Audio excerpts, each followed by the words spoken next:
Bem, estamos aqui recebendo agora, hoje, o professor Edgar, uma das grandes figuras aqui do nosso município. Seja muito bem-vindo, professor Edgar. É uma das pessoas bem relevantes, né, na nossa sociedade. Com certeza. Contribui bastante na parte cultural de Bom Jardim.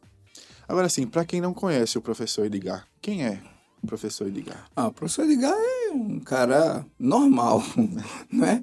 Um lutador, gente de carne e osso. É quase né? uma lenda. Professor Edgar, primeiro, né?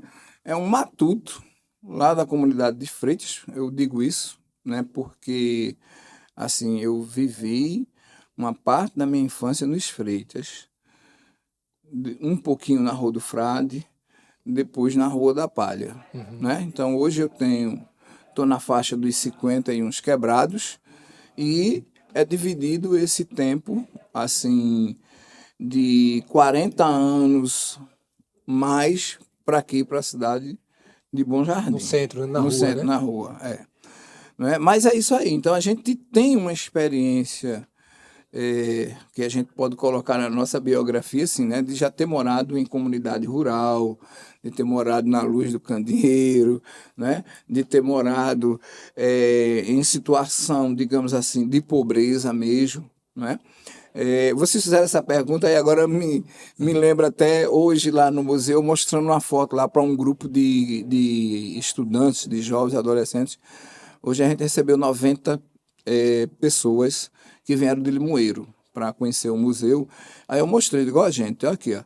Isso aqui é um pouco da nossa pobreza, né? Assim, mostrando o que é a pessoa morar na zona rural, o que é que a pessoa morar na zona rural quando a casa é de pau a pique, que é aquela casa, né, que ela é construída com os paus e aquele barro que você vai lá, né? Cipó e barro, né? Isso, certo?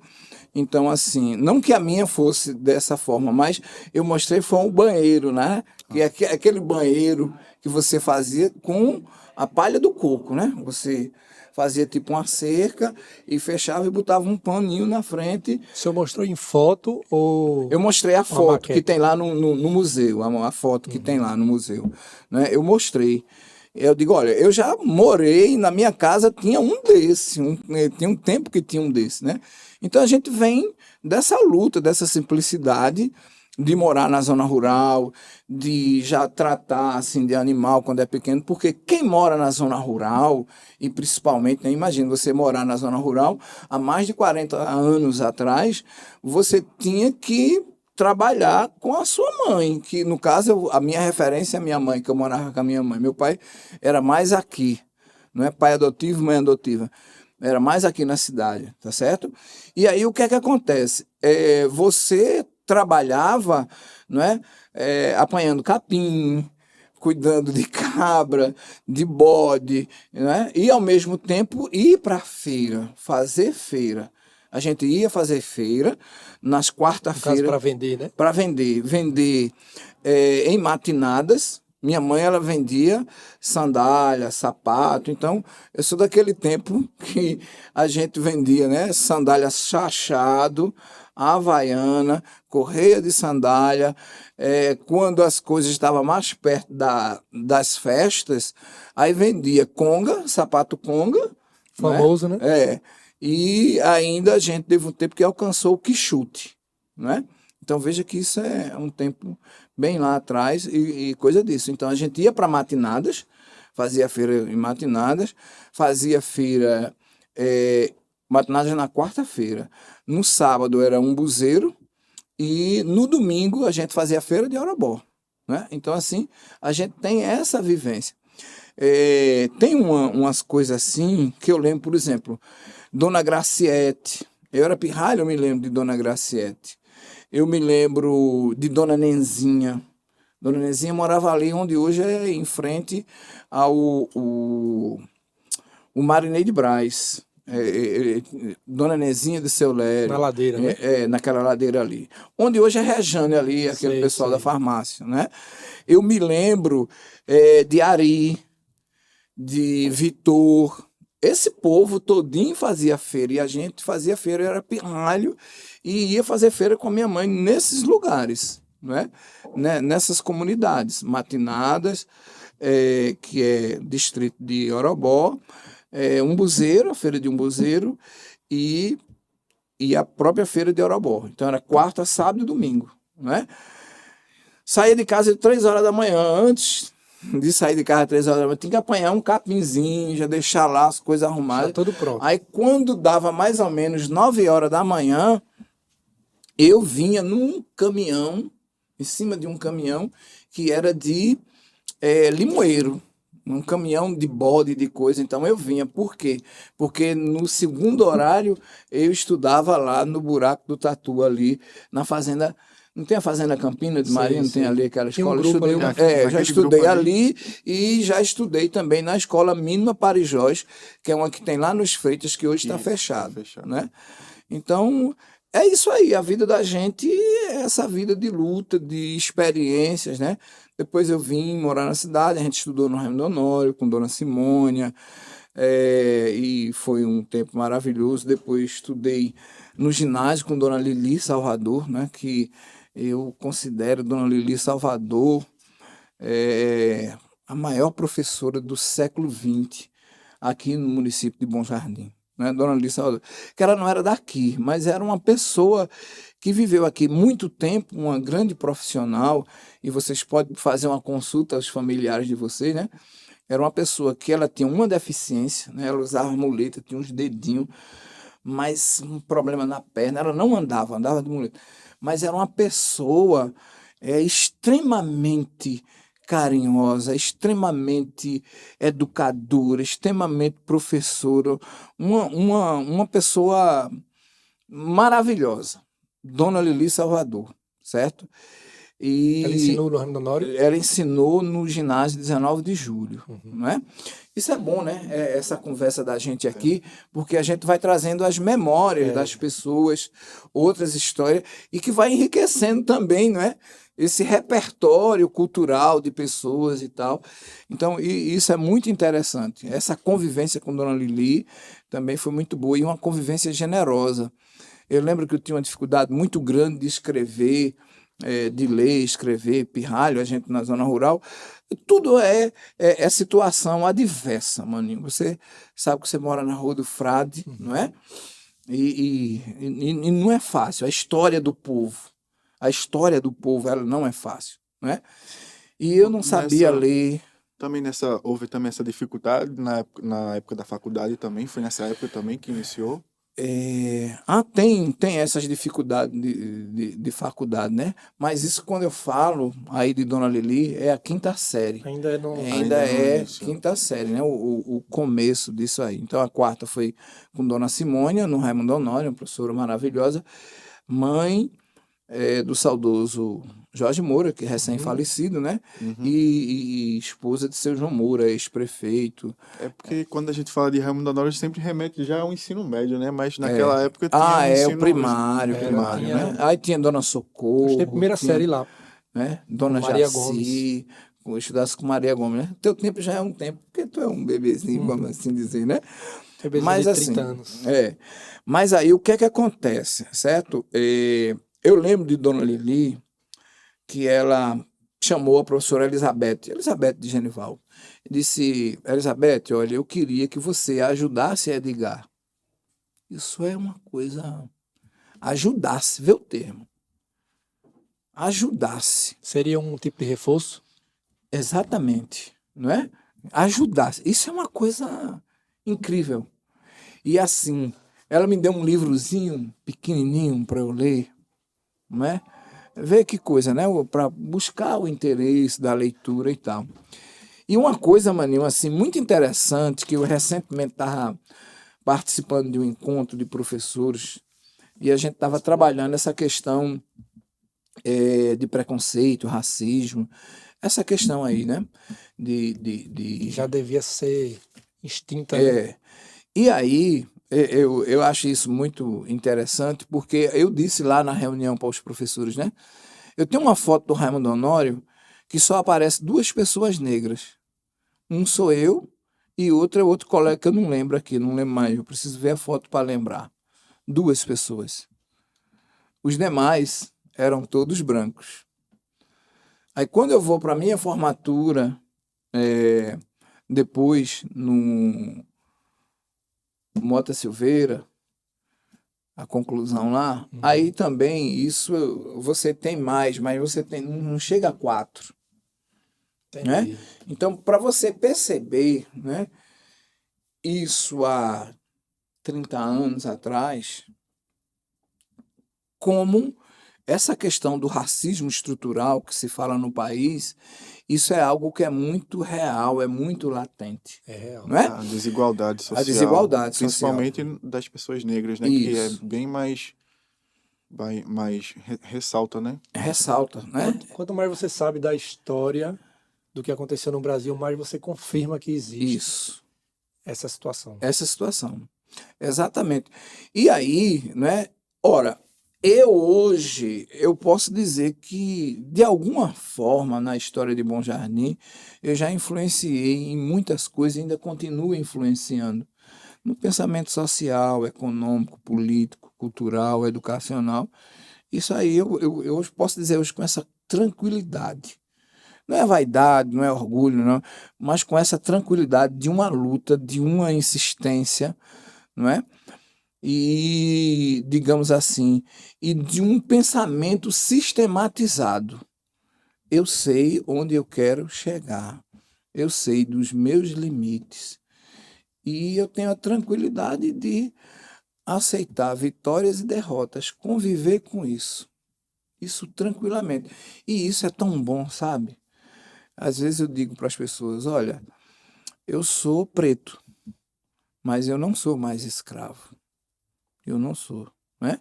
Esse tempo ficou aí. Eu digo isso porque muitas vezes as pessoas querem sempre nos testar. As pessoas querem sempre, digamos assim,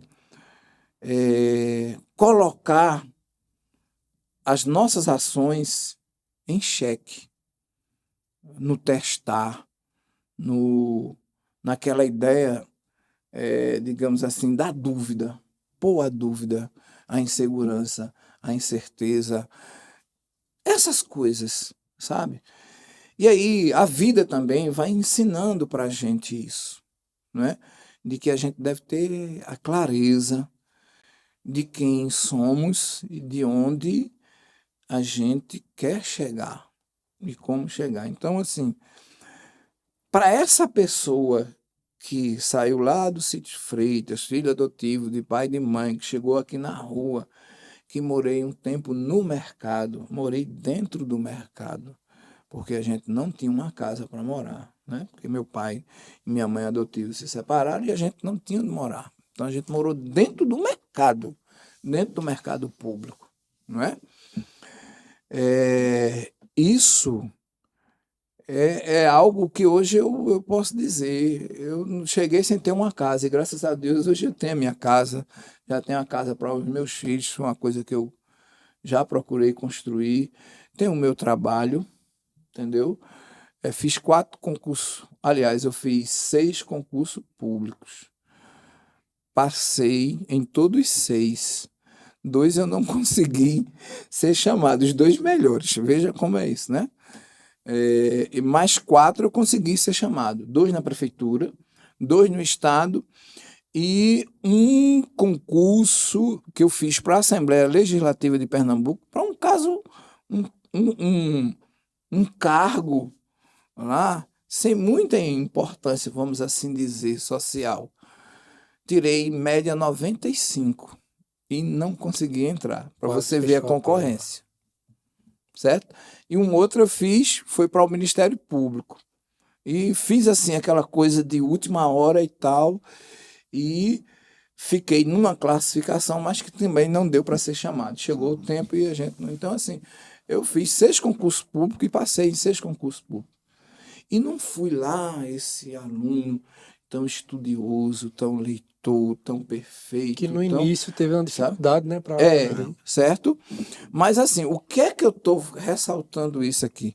Eu estou ressaltando isso aqui, né, para os jovens, as crianças, os pais, as pessoas que possam estar acompanhando isso entender da importância do que é você estudar, de você levar uma vida com seriedade, de você buscar crescimento, melhoria, de você acreditar na educação, né? Eu também sempre fui uma pessoa assim ligado em comunicação. Então, para mim, o rádio, não é? Sempre foi uma grande escola. A TV, para mim, sempre foi uma grande escola. Quando eu falo rádio, você tem uma programação voltada para cultura, o conhecimento, o saber que você ouvir algo que vai te potencializar. Construtivo, né? Você assistir algo na TV que vai te potencializar. Então, eu sempre fui essa pessoa que fiz disso uma escola, por sinal, uma escola melhor do que a própria escola estabelecida.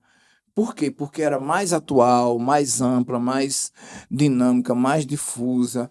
Então, a gente vem com essa bagagem, com esse, não é? E isso ajuda na hora de você fazer um concurso, isso ajuda na hora de você responder determinados questionamentos, né? Então, assim, eu queria deixar essas ideias, né? Aqui, essa construção de vida, que não é uma questão de vida fácil, é uma questão de vida dura, é uma questão de sobrevivência mesmo, mas que hoje eu me sinto tranquilamente uma pessoa que consegui superar assim, muitas coisas. E hoje, graças a Deus, eu vivo tranquilo, vivo bem, não é? Assim, dentro das minhas simplicidades.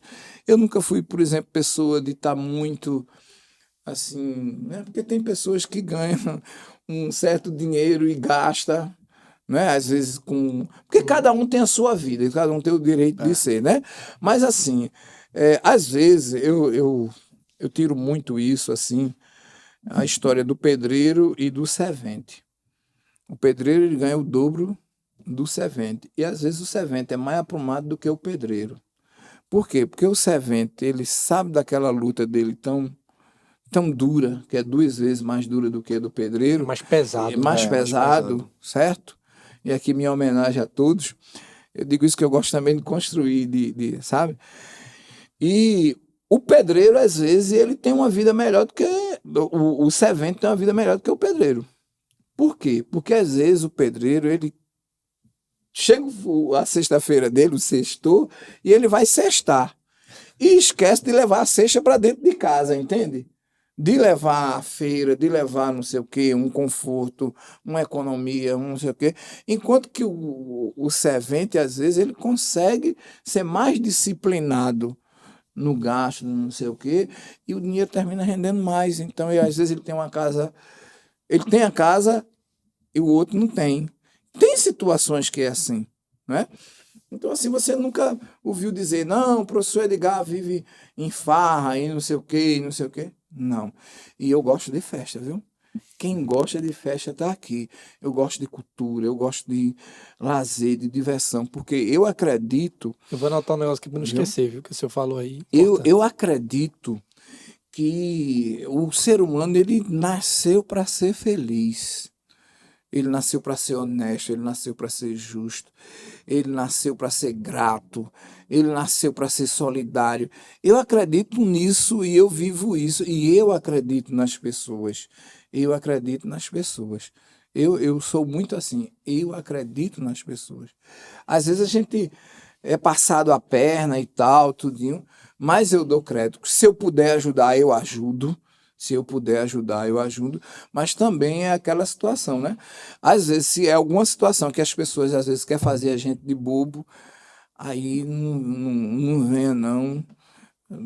Como tem aquela história que diz assim, não entra não, né? Não tem um ditado que o pessoal diz, né?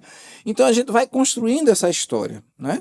Eu sei que eu estudei, eu consegui passar nesses concursos, eu fui professor da Prefeitura Municipal, né?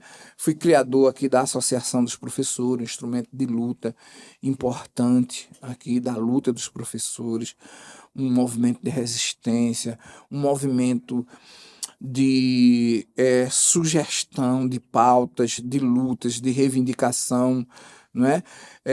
Fui ativista de partidos políticos aqui no município de Bom Jardim, né? Então a gente tem muitas histórias assim. Eu acho que é bom a gente dividir, inclusive, por parte, né? Primeiro Isso. vamos falar do professor Edgar, professor. Porque, assim, uma coisa interessante, que eu acho muito interessante, inclusive, é a sua didática como professor. Porque se a gente procurar no YouTube, a gente acha vídeos do professor Edgar trabalhando com os alunos de 10, 15 anos atrás, né? Isso. Como é que surgiu essa ideia de trabalhar com a tecnologia há anos e anos atrás?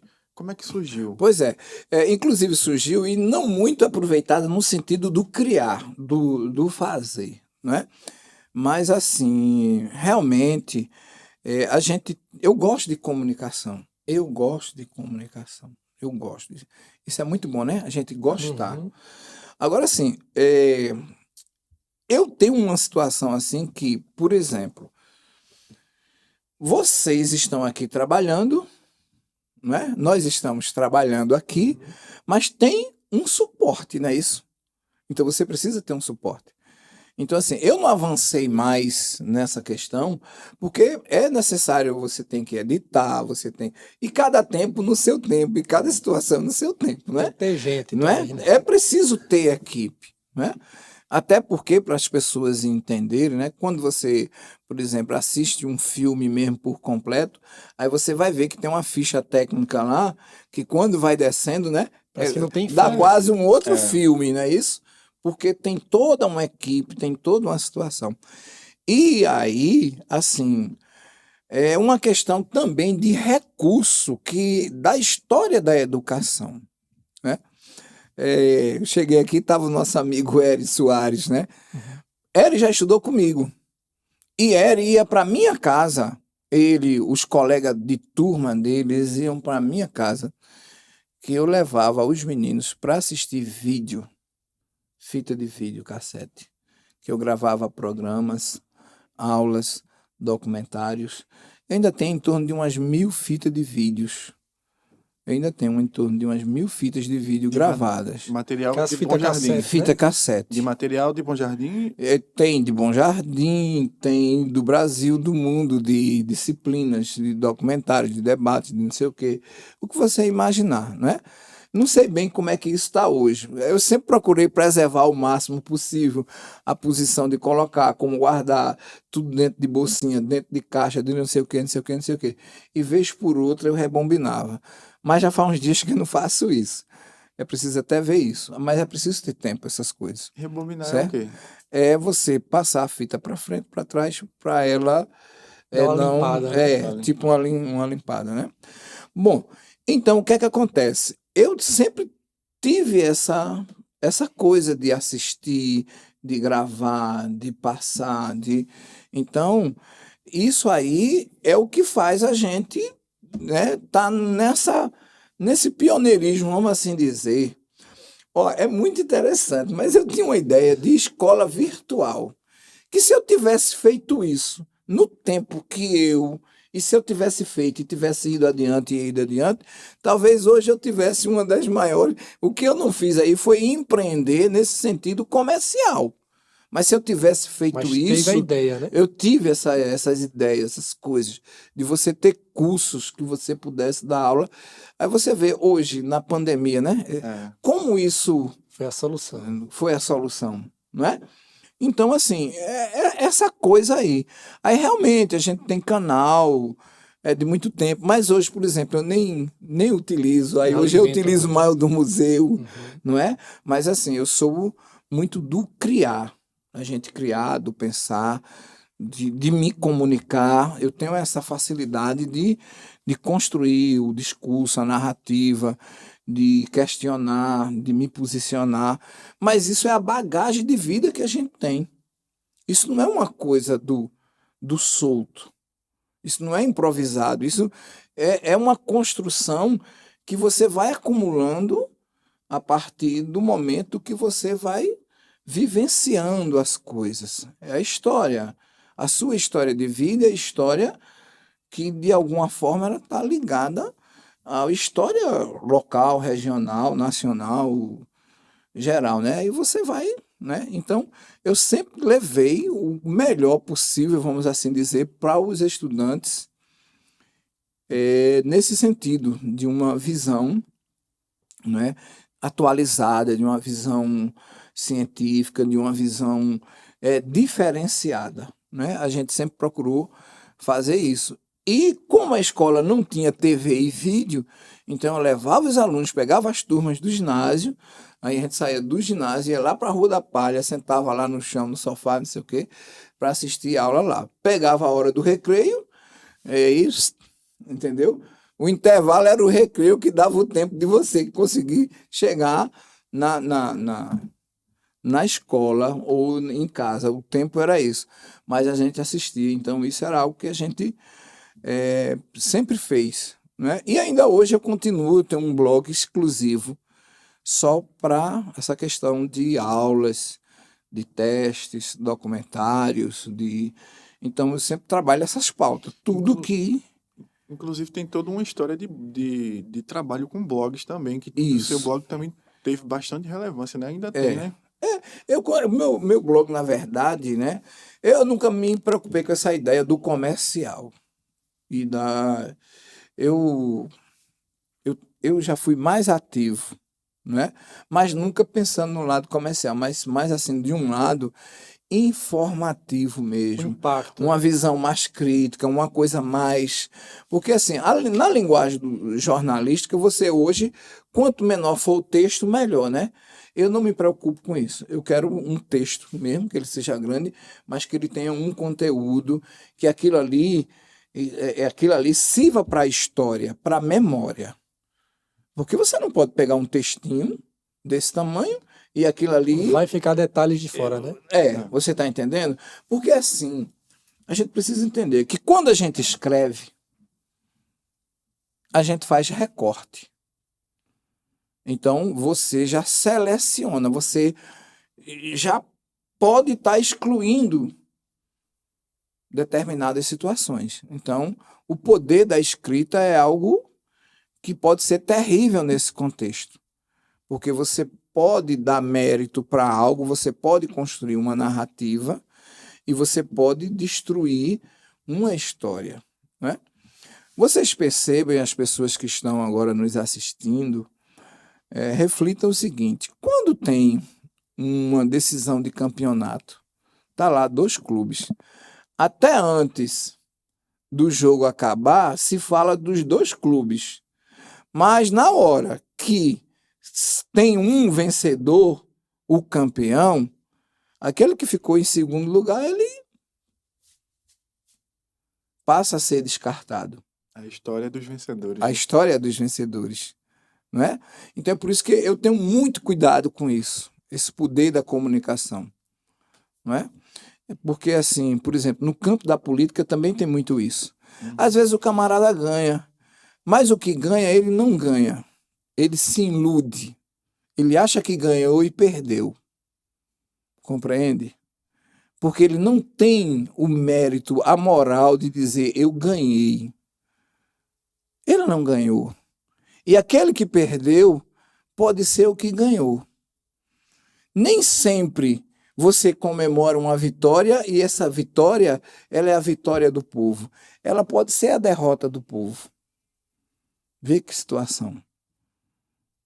Então você tem muito isso na história. Os ganhadores, na verdade, não são ganhadores, são falsários. São falsários. É o falso. E aquele que perde é o que ganhou. E aquele que ganhou é a derrota do povo. Olha que coisa. Mas assim, eu não entendi. Isso pode ser complexo, isso, né? Também não. Mas isso aí pode ser uma visão na questão política, né? Por exemplo... Não, mas é uma visão... Vamos levar pro... Vamos lá para o futebol. Brasil. Não, vamos para o futebol. O Brasil. Certo.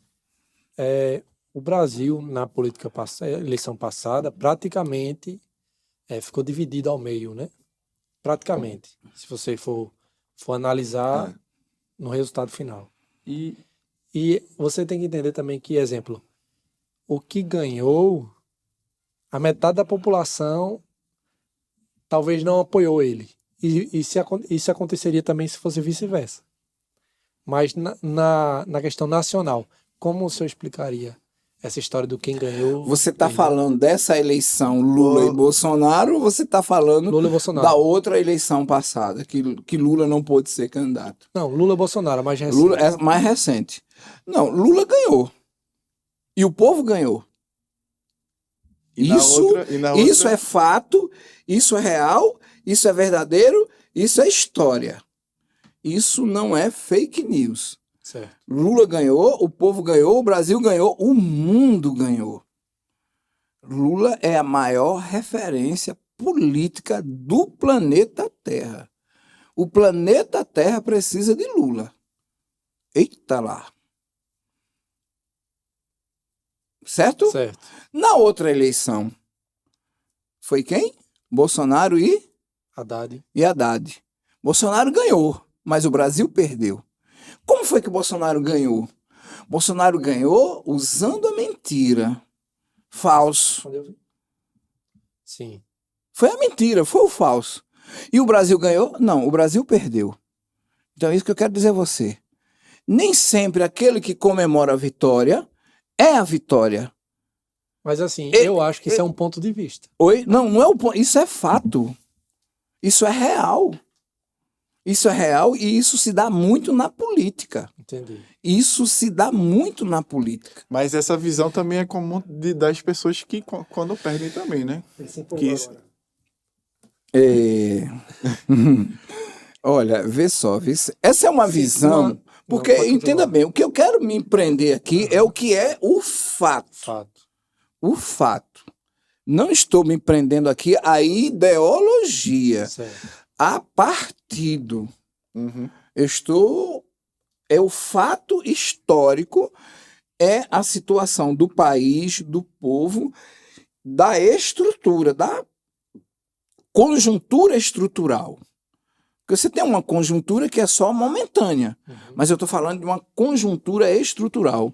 Estrutural é quando você faz o esqueleto, né? Para você construir a casa, você faz o alicerce, aquilo, A estrutura, a né? estrutura, o que segura, certo? Então, se a gente for para esse campo aí, então a eleição lá atrás, A penúltima. Bolsonaro e Haddad, Uhum. Bolsonaro ganhou. Ele. Mas não é ele. Ele não tem que ganhar. Quem tem que ganhar é o país. Quem tem que ganhar é o povo. Quem tem que ganhar é o O mundo. objetivo é esse. Né? Aí, no caso, analisando a gestão dele, Todo mundo perdeu. todo mundo perdeu. O mundo perdeu. Essa é a analogia. Esse é o Entendi. fato. Esse é o fato. Cresceu o desemprego, cresceu a fome, a destruição Eu da não saúde, discordo, não, viu? a destruição. Eu não- A destruição da educação, da cultura, dos conselhos, a destruição total, a destruição de nação, de país, a destruição Da Amazônia. do Estado brasileiro, da Amazônia, da vida, a destruição por completo. Né? Crimes após de crimes. Crimes após de crimes. É sério isso. Não, eu creio assim que isso É bronca, viu? ó, isso não, eu acho que isso não se debate, porque assim, ele está falando fatos. No ponto de vista dele, é fatos. Não, não é meu, não. Esse é o ponto de vista Mas da história. tem pessoas que discordam. Mas discordar é São natural? Natural, justo. É natural discordar. Mas assim, como o Mas senhor a gente falou tem em que ir aos estrutura- fatos. como o senhor falou em estrutural, eu queria que o senhor, como é uma pessoa bem esclarecida e consegue explicar as coisas direitinho, que ele trouxesse um pouquinho para a gente, como ele é professor também, qual é a barreira hoje estrutural sobre o racismo que ainda existe e que é uma barreira assim que ainda segura a gente. Que não foi superada. Que não foi Porque superado. tem esse discurso de que já se foi, já se passou, mas infelizmente existe o estrutural, que às vezes as pessoas nem percebem, né? As pessoas nem percebem. Bom, aí eu vou te dar um Está exemplo. tão estruturado. Eu vou te dar um exemplo, tirando aquela história que eu já falei aqui para vocês anteriormente, né? Então, eu estava numa sala de aula que só tem 2 na foto, 2 pretos e um sou eu. Então, o que é que isso significa? Na faculdade também foi assim? Na faculdade, poucos. Calma, deixa ele. Na faculdade Gostoso. também. Também. Até na É faculdade. porque isso é algo que... isso está muito presente. Aham. Presente. Vamos ver como é que isso é estrutural. Quem é o dono do mercadinho, do maior mercadinho que tem aqui? Não sei qual é o nome. Quem é o dono? Quem é o dono da maior farmácia que tem aqui? Quem é o dono da maior loja de confecção? Quem é o dono da maior loja de ferragem? Quem é o dono de não sei o quê? Quem é o dono de não sei o quê? Quem é gerente do banco? Quem é padre? Quem é pastor? Quem são os professores do Raimundo Honório, do Mota Silveira, do Justulino, de não sei de onde, de não sei de onde? São os pretos? A maioria são pretos? Não. Entendeu? Então, a educação foi negada ao povo preto. A educação. Os negros não podiam estudar no século XVII, XVIII, não podiam estudar. Haviam leis que proibiam. Os negros não podiam manifestar a sua cultura, a capoeira. Os negros não podiam manifestar, não é, a sua crença religiosa. Trabalho era coisa de negro. Trabalho era coisa... Ó, vê, trabalho Muito forte. era... Trabalho era, né, para os negros. Branco não podia trabalhar. Porque branco, aquilo ali seria um desrespeito para o branco trabalhar. Seria uma humilhação trabalhar. A palavra trabalho significa o quê? Castigo. Na origem, trabalho significa castigo. Então, quem trabalha é o castigado. Então, não era para o branco. Certo? Muito embora a palavra escravo, muito embora a raiz da palavra escravo é eslavo. Eslavo é de onde? Da Europa. Eslavo é população branca. Logo, os primeiros escravos eram os brancos e não os negros. A escravidão negra, ela é produto de um mal chamado, de um câncer chamado capitalismo. O capitalismo é o câncer da humanidade, assim como é o açúcar. O açúcar docinho, gostoso, a garapinha, não sei o que, não sei o que. Ela é o câncer da humanidade. Como o capitalismo é o câncer social da humanidade. Então, quem criou a escravidão do negro foi o capitalismo. E antes, o capitalismo, né? E antes o capitalismo, ele vai trabalhar esses mecanismos, né, de exploração da mão de obra, essa ideia, né, da venda do ser humano. O ser humano, ele é mercadoria. Assim, inclusive, falando da questão da Depois escravidão, a continuação seria a seguinte. Seria uma solução. Certo? porque assim, a questão da escravidão, as pessoas têm a ideia que foi há muito tempo atrás, mas foi há 100 e poucos anos. É uma coisa que ainda está muito presente, não é? Você está falando a ideia do fim, entre aspas, da escravidão, Que pela não foi lei, um né? fim, né? Porque assim, pelo isso. que a gente sabe, simplesmente libertaram os escravos e não deram as Jogados, oportunidades. foram não foi isso? jogados, né? Foram jogados. Então, recapitulando, né? A ideia de escravidão, na sua origem, escravidão vem de eslavo. População eslava é a população que era escrava na antiguidade. Como era que se fazia essa escravidão na antiguidade? As guerras. Guerras de conquista, guerras de poder. Então, um povo entrava em guerra com outro povo, e aí o que é que acontece? Aquele que vence a guerra, não é? Passa a dominar o território, a riqueza e as pessoas. Então, poderiam aqueles que perderam a guerra ser assassinados, ser escravizados, perder seus bens, perder tudo. Então, os primeiros escravos foram os brancos. É isso lá que acontece. Com o advento do capitalismo, o desenvolvimento do capitalismo comercial, as grandes navegações, não é? O domínio, isso é a primeira globalização, a primeira fase de uma globalização, que não se fala, geralmente. Mas quando a gente fala em globalização, o que é global? A ideia de você dominar o máximo possível do planeta Terra. Então, você vai ter lá no final do século XV as viagens marítimas, os descobrimentos, o comércio, não é? E você vai conquistar terras, como foi a conquista da América, não é? Então você chega aqui, a conquista, né? Você chega aqui, domina o território, você vai massacrar os povos indígenas, né? Os povos indígenas reagem, fogem, vêm para o interior e tal, essa coisa toda. Então você vai ter a necessidade de quê? De trazer uma mão de obra. Então quem vai ser essa mão de obra? Vai trazer da África essa mão de obra, não é? O negro, o preto, para ser o escravo do sistema capitalista. Então, essa escravidão moderna é a escravidão criada pelo sistema capitalista, onde esse ser humano, ele é tratado como mercadoria, que pode ser comprada, vendida, assassinada, açoitada, castigada, né? Marcada a ferro como animal. Você pega um boi, compra e você não bota lá a marca da fazenda.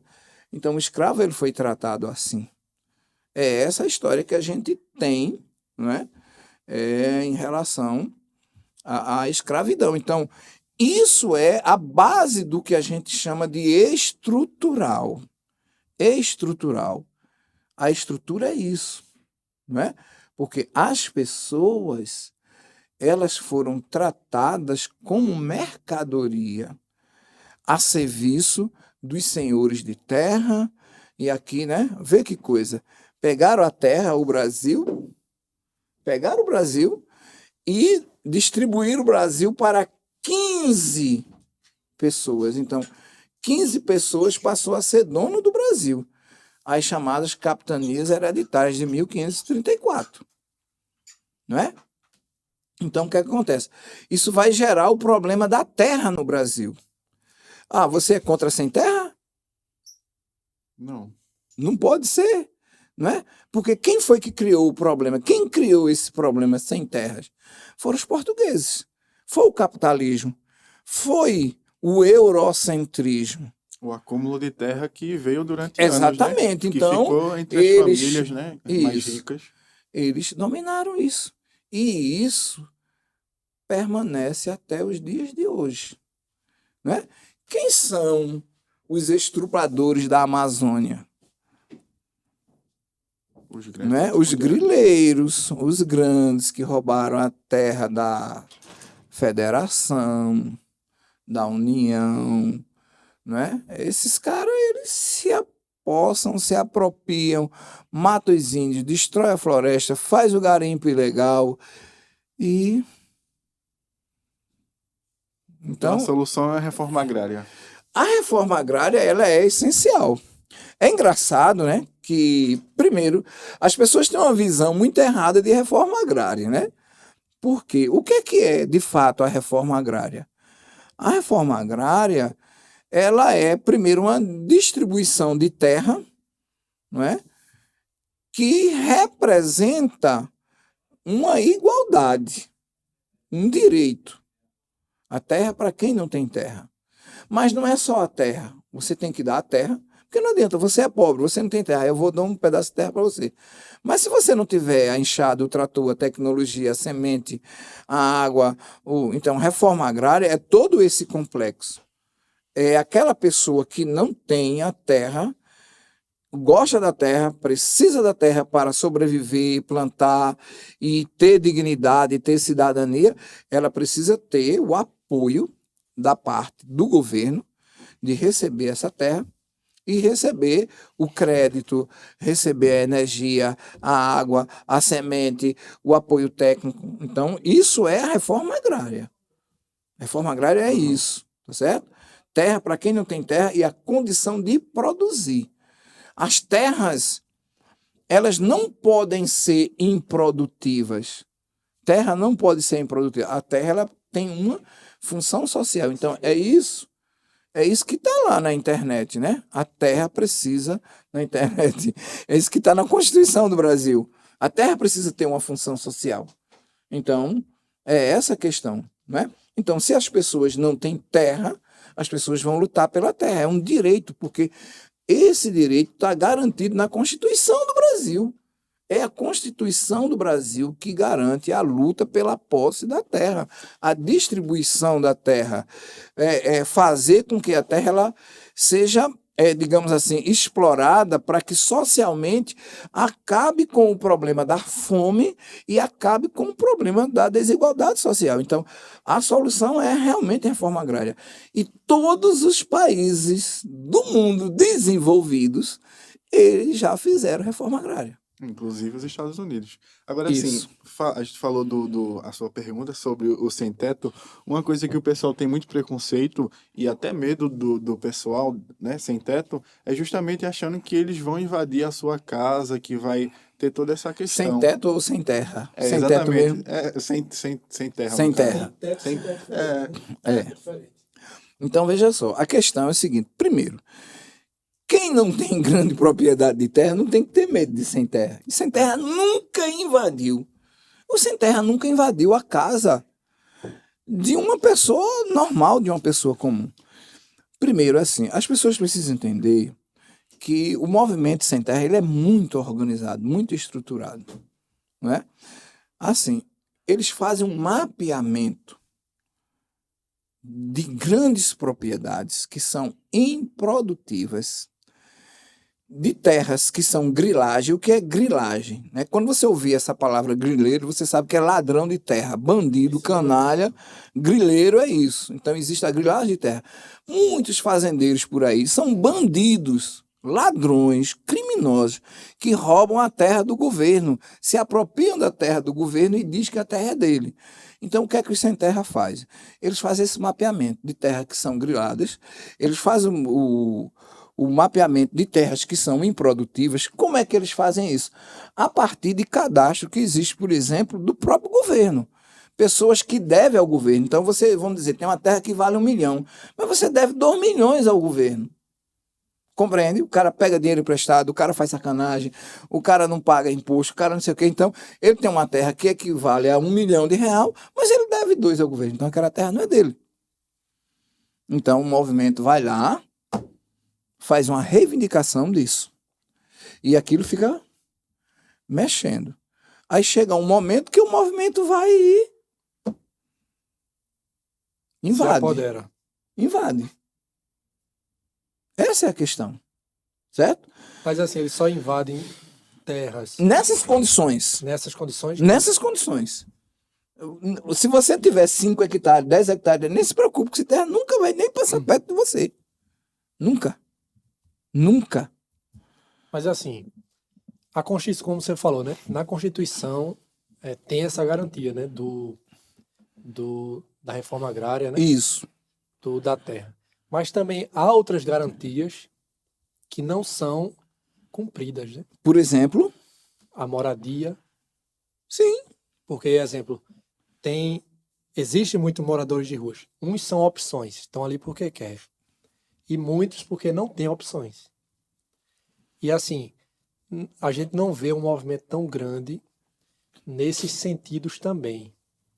Assim, eu respeito porque assim, se está na Constituição, tem que ser cumprido. Se tem direito, tem que correr atrás do seu direito, né? Isso. E eu acho assim que o pessoal também demoniza muito essa questão dos sem terras, né?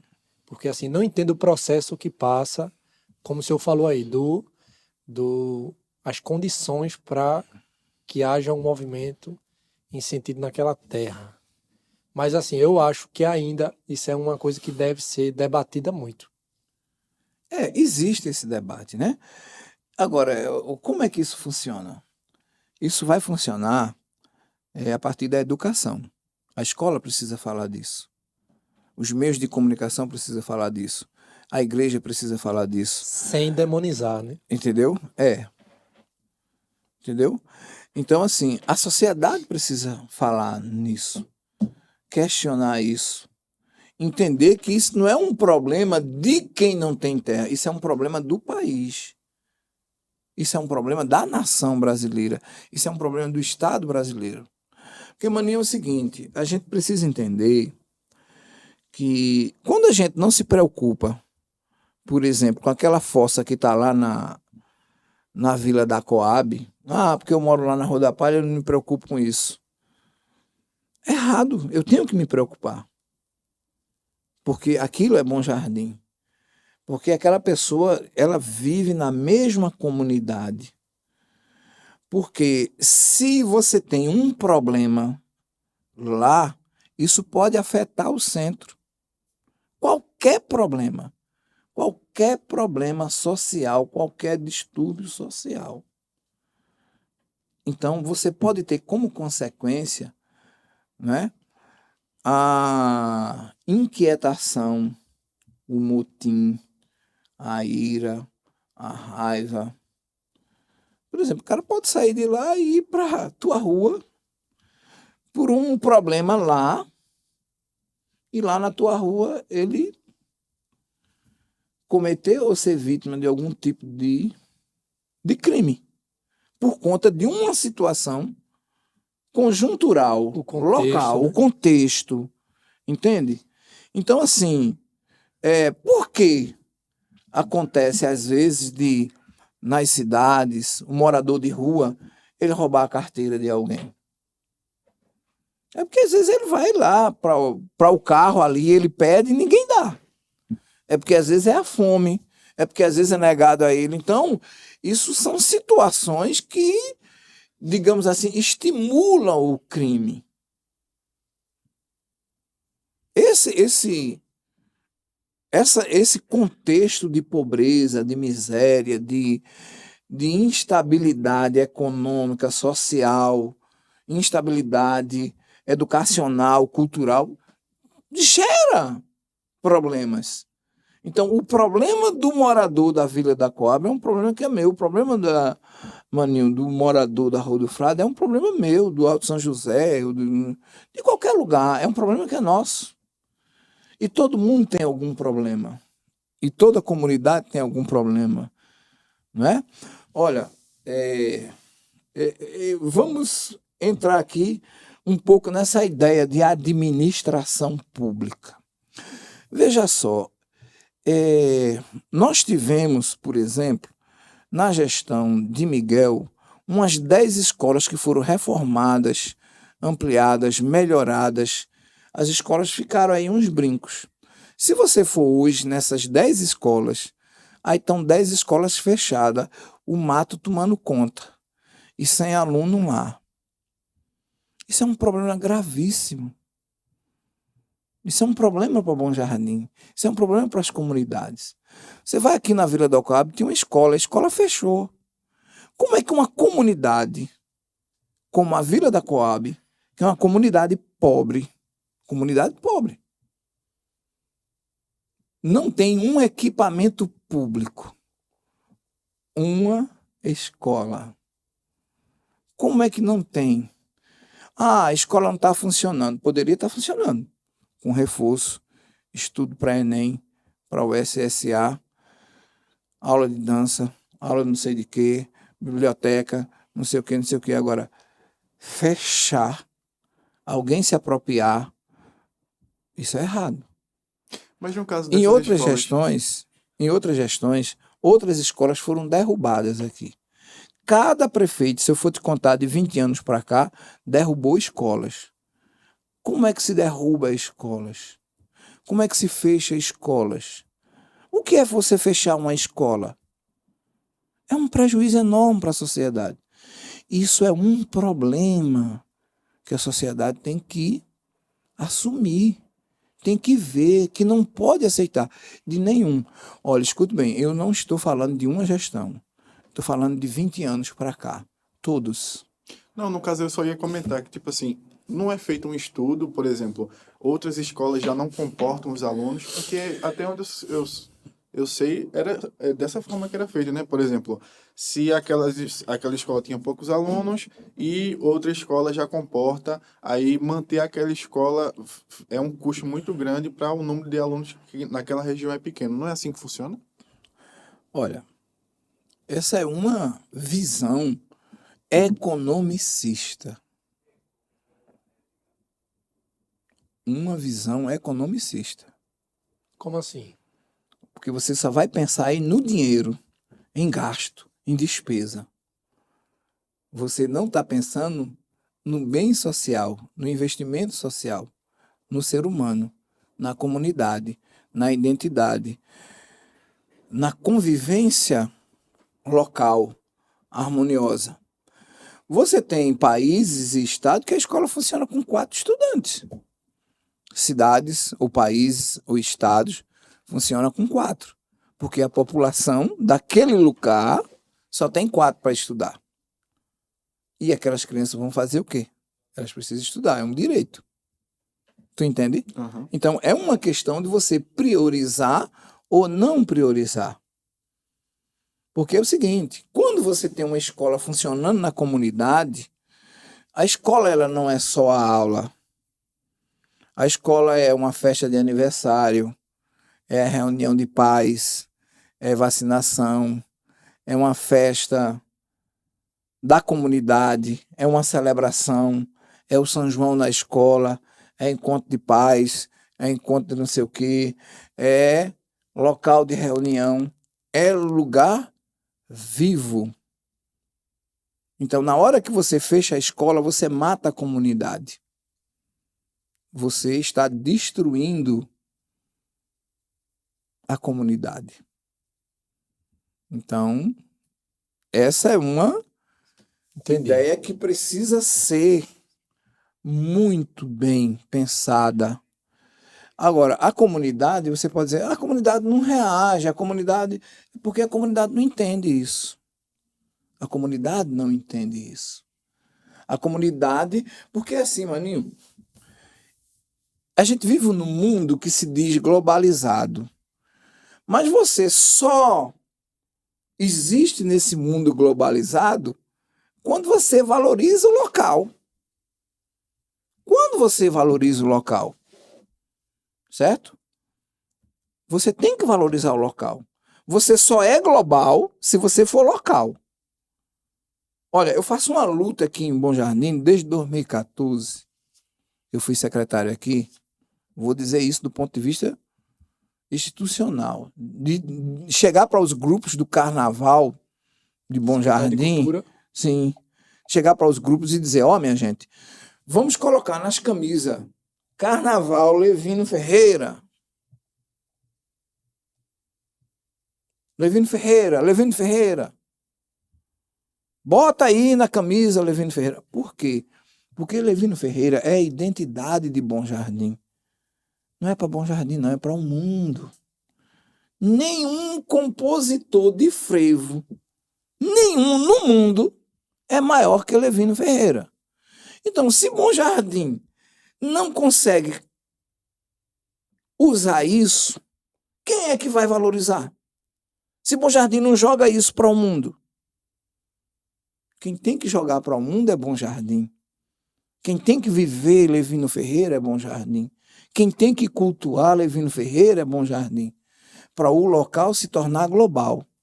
E eu fiz isso. Muita gente não entende, muita gente não... Mas eu já vejo muito isso aí. Eu já vejo gente ouvindo O Último Dia. Eu já vejo em algum momento escolas. Eu já vejo tocando mais. Eu já vejo de Levino Ferreira. Então, isso é uma vitória. Isso é uma vitória muito pequena, mas que isso poderia ser um oceano hoje. Isso é um grão de areia, mas poderia ser um oceano. Por que o carnaval não toca Levino Ferreira? Por que não se assume isso? Eu, como secretário, fiz esse trabalho de divulgação. E acho que ainda a gente não conseguiu isso, mas o Museu de Bom Jardim faz. Mas eu faço. Eu, desde que sou professor, eu falo de Levino Ferreira para os meus alunos. E te digo, uma coisa eu te digo, posso ter todos os defeitos, mas eu coloquei Bom Jardim no mapa cultural de Pernambuco. Nesses últimos 10 anos, eu coloquei. E Bom Jardim é respeitado, e conhecido e reconhecido. Mas a partir de quê? De uma fala de Levino Ferreira. De você levantar o nome de Levino Ferreira. Ó, a minha terra é a terra de Levino Ferreira. Vocês sabem quem é Levino Ferreira? Você chegar numa plenária e falar assim. Inclusive, eu acho importante a gente falar sobre Levino Ferreira. Quem era Levino Ferreira? Levino Ferreira é o mestre vivo, né? Um cara comum, um negão, que tocava vários instrumentos, que era professor de música, que conseguiu, não é, participar naquele tempo do rádio, né? O tempo de ouro do rádio. Então, ele fazia aqueles programas de auditório, ele participou de orquestras, de banda em Recife e tal, que naquele tempo tinha aquelas ideias do teatro, que fazia os shows, aquelas coisas. Então, ele foi um destaque nesse sentido, né? Gravou composições e tal, e era um cara muito simples. Mas também aquelas pessoas que conviveram disse que Levino era um cara muito seguro, muito assim de não admitir que o pessoal avacalhasse, não é? Então o cara ele se tornou esse cara, né? E aí o povo estude mais, veja mais aí quem é Levino Ferreira, mas é um cara que a gente precisa cultuar, não é? Francisco Julião, a gente estava falando há pouco aqui de reforma agrária. Francisco Julião é o cabeça da reforma agrária no Brasil, um dos cabeças. Não só no Brasil, mas no mundo. Francisco Julião. Né? Bom jardinense, matuto da Espera, ali perto dos Freitas. Né? O pai era senhor de engenho, senhor de fazenda e tal. E ele se rebelou, digamos assim, entre aspas, contra a própria família, né? Porque ele não quis se dar aquele luxo de ser senhor, não é? Ele foi o quê? Um cara que estudou, a família queria que ele fosse para o lado da medicina, e ele foi para o lado do direito, e ele foi para o lado de defender os trabalhadores. Então, foi o cara que fomentou, que ajudou, que legalizou as chamadas ligas camponesas. Ligas camponesas é a primeira etapa do que é hoje o movimento sem terra, vamos assim dizer. Uhum. E as ligas começaram em Pernambuco e se espalharam pelo Brasil, e depois, né, ele se tornou um cara que foi referência. Referenciou, né? Referenciou. Né? É um dos poucos bons jardinenses ou brasileiros que se diz que tem capa na revista Times. Inclusive tem um busto dele na frente da antiga cadeia, né? Aquele busto que tá ali. E aquilo ali tem uma história. Para falar daquele busto ali, para falar daquela cadeia, daquela casa, tem que botar o nome de Edgar no meio dessa história. Porque fomos nós que recuperamos aquela cadeia. Foi um ofício feito e assinado pelo professor Edgar, e depois teve a junção de Dodó, de Severino Rodrigues, que a gente conseguiu aquele espaço onde hoje funciona ali a Secretaria de Desenvolvimento Econômico e Social, aquilo ali foi recuperado por nós. Nós que conseguimos com o governador Miguel Arraes a restauração daquele prédio, que aquilo estava caindo, rachadura assim, ó, de partir. Então a gente tem uma história naquilo ali. E 3 associações, a Associação dos Professores, a Associação Casa da Cultura e a Associação dos Agricultores, que era ligada a Severino Rodrigues, fomos nós que conseguimos recuperar e trazer aquilo ali, né? A Casa da Cidadania. É engraçado, a gente conseguiu recuperar e a política depois conseguiu nos derrubar, né? Tirou de nós aquele espaço ali. Então, é uma história. Por isso que eu digo que a gente tem uma história, né, aqui no município. Quando você for falar dos Freitas, aí lá tem uma escola lá, australiana, eu sou dos Freitas. Aquilo ali foi um projeto do vereador, professor Edgar. Quando você for falar da escola de Lagoa de Negro, do ginásio, aí aquilo ali foi um projeto do professor Edgar. Quando você for falar do ginásio, da educação, lá da Encruzilhada, daquele ginásio lá, aquilo ali foi uma sugestão do professor Edgar. Compreende? Essas coisinhas assim. Então a gente tem uma história, né? que vai mexendo com... Por isso que eu disse para vocês, mas quem é o professor Edgar? O professor Edgar é essa história aí que a gente vai militando, não é? Vai construindo e tal, uma história aí. Você entrou nessa questão política, da sua vivência política. Como é que foi essa sua passagem pela política como vereador? Olha, eu acho que fantástica, exitosa, fantástica, e sensacional, não é? Eu acho que é a mais significativa de toda a história de Bom Jardim. Em 1 ano e 7 meses, o que a gente conseguiu produzir na Câmara de Vereadores, o que a gente conseguiu produzir como vereador no município, eu te garanto que em nenhum momento da história de Bom Jardim você teve isso. Passado, presente e para futuro. Vou te contar. Quanto tempo? 1 ano e 7 meses. Isso foi em que ano? Isso, seu a primeiro gente mandato. foi com a eleição de João Lira. Uhum. Certo? Então eu fiquei na primeira suplência. Entendi. Aí eu Por entrei. isso o tempo, né? É. 1 ano e 7 meses. Certo? E depois eu divergi com o João e aí João Lira botou para correr. Menino bom. Mas veja só a história. Nós conseguimos, através de requerimento, a aprovação e aquilo lá, vereador do PT, Lula presidente, tempo do dinheiro, tempo coisa boa, tempo que o Brasil bombando nas exportações e tal. Aí João Lira pegava assim um ofíciozinho lá, aprovado um requerimento, ia-se embora para Brasília, chegava lá, olha, isso aqui é o vereador do PT e não sei o quê. Conseguia. Usava só a carteirinha. Usava a carteirinha, né? Eu tenho que dizer isso.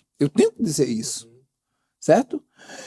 Eu produzi mais de 270 documentos naquela Câmara de Vereadores. Desde filtro para as escolas que precisava de filtro de barro, Uhum. até construção de escola, rateio, concurso, pagamento. O que você imaginar. Os orelhões, telefone, que era... Né? Cada tempo é o seu tempo, né? Em várias comunidades, entendeu? Ajuda para o hospital que estava para fechar. Na época, o ministro da Saúde era Humberto Costa, que era daqui, de Pernambuco, do PT, era ministro da Saúde, né? E a gente tinha feito uma pactuação com a Ana Paula, que era esposa de Jurandir, liberal do PT, e a gente apoiou aqui para deputado. Então a gente conseguiu, né? Aquela primeira ambulânciazinha do SAMU que veio para cá e teve a ajudinha do professor Edgar nos bastidores, entendeu? Então é uma passagem muito tranquila. Você tem hoje lá, o prefeito está fazendo lá, vai levar 4 anos para fazer a reforma lá da Pedra do Navio. Quem foi que fez aquele projetinho lá para fazer a mudança da Pedra do Navio, construir o parque, que não está metade do que a gente desenhou, trabalhou? Fui eu. E vai sair. Está saindo. Melhorou. Está melhorando. Vai ser bom. Mas isso foi uma ideia do professor Edgar, do vereador professor Edgar. Certo? Aí você veja, 2005, 2006, vê como o tempo, não é? Você está entendendo? UPE do Agreste. Vocês já ouviram falar na UPE do Agreste? Universidade de Pernambuco para a região Agreste. Isso foi uma luta que eu fiz. E a gente queria essa UPE para aqui, para Bom Jardim. É a que está em João Fredo? Não, é a que está em Surubim agora. Começou no governo Paulo Câmara e Raquel é que está tendo a primeira turma. Mas isso foi uma luta minha, uma luta nossa. E se os políticos de Bom Jardim tivessem tido a garra, a determinação de ir buscar isso para Bom Jardim, a gente teria isso. Vocês sabem qual era o local que eu queria essa UPE em Bom Jardim? Não.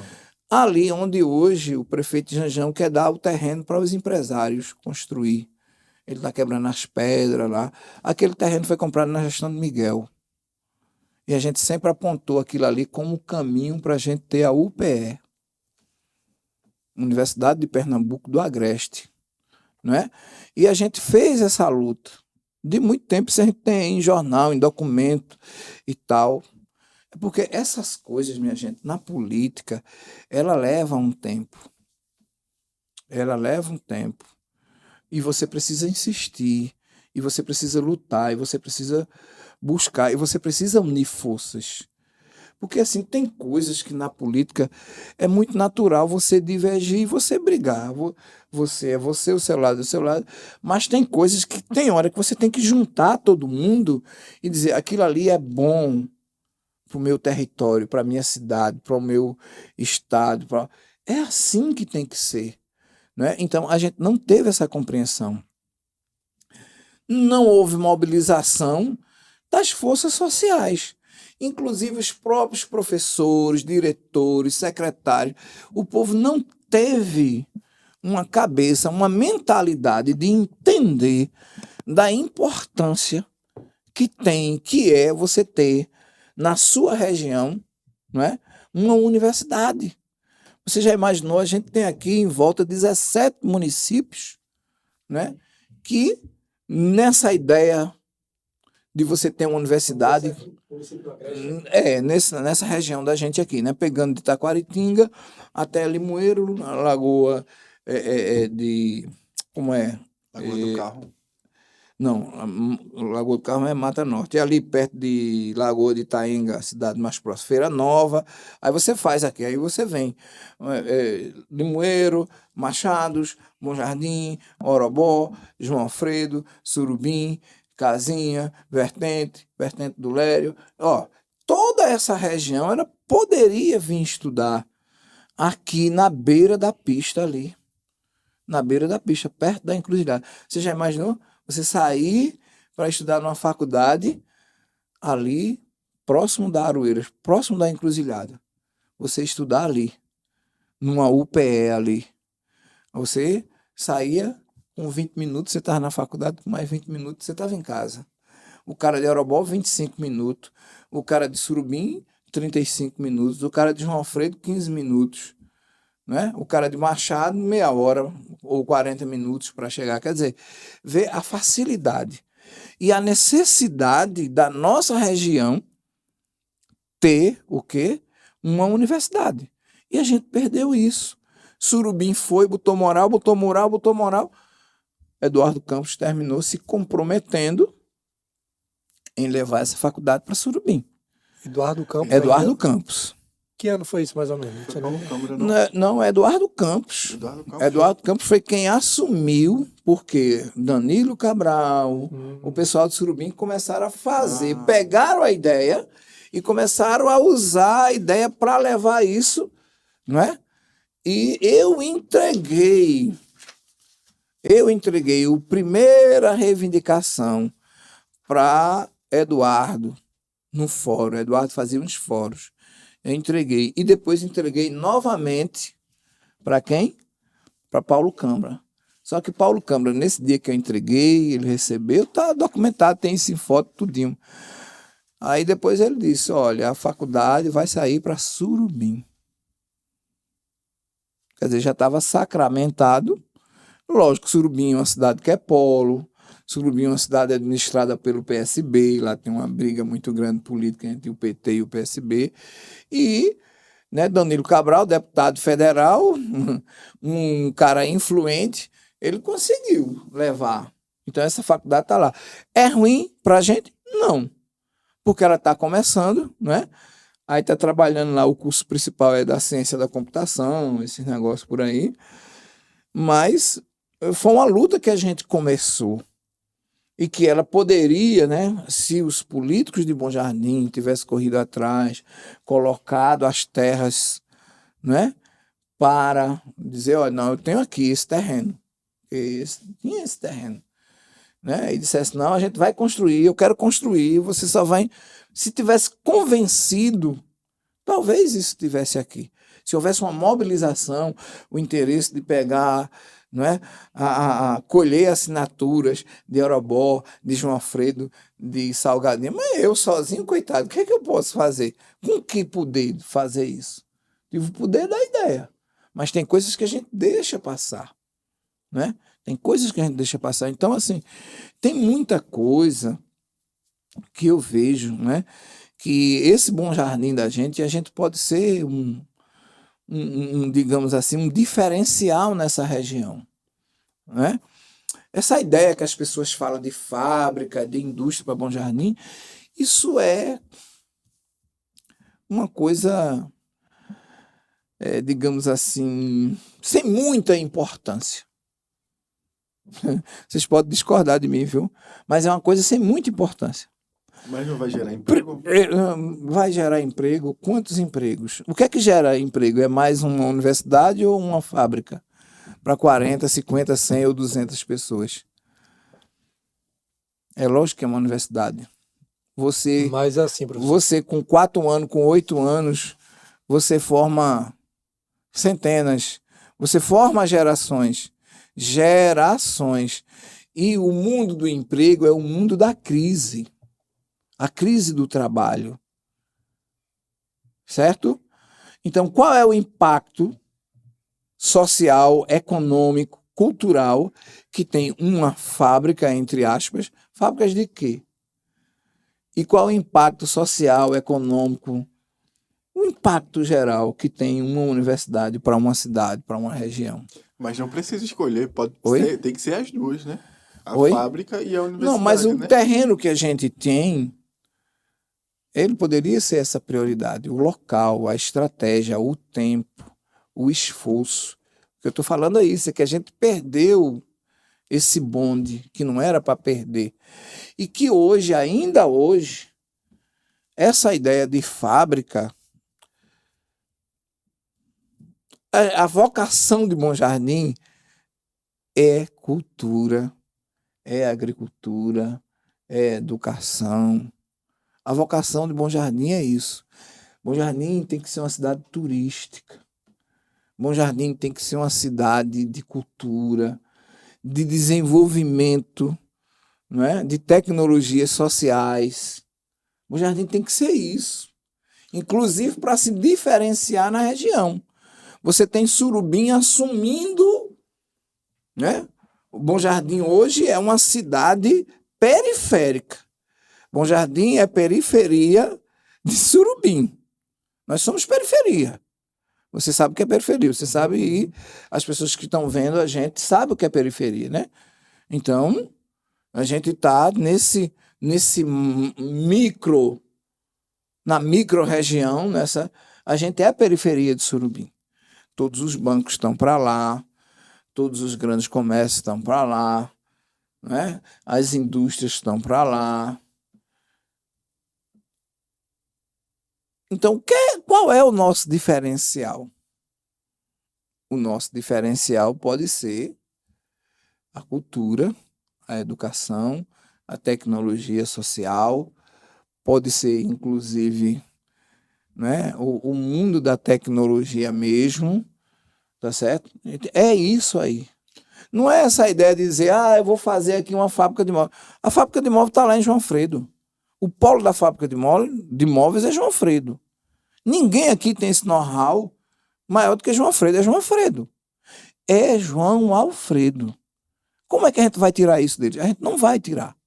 Bem, eu acho que a gente pode entrar agora na questão do museu, inclusive já fazendo o link, porque foi justamente essa visão sua para Bom Jardim de que a gente tem que investir mais na cultura que criou-se o museu. Como é que foi esse processo? A construção do museu ela é uma construção de um professor de história, né? Então, história. Né? História, memória e de engajamento cultural. Né? Eu faço cultura nessa cidade aqui desde jovem. 14, 15, 16, 17, 18, 20. A gente tem esse engajamento. Engajamento mesmo, de verdade. E fazer cultura de forma diferenciada e sustentável.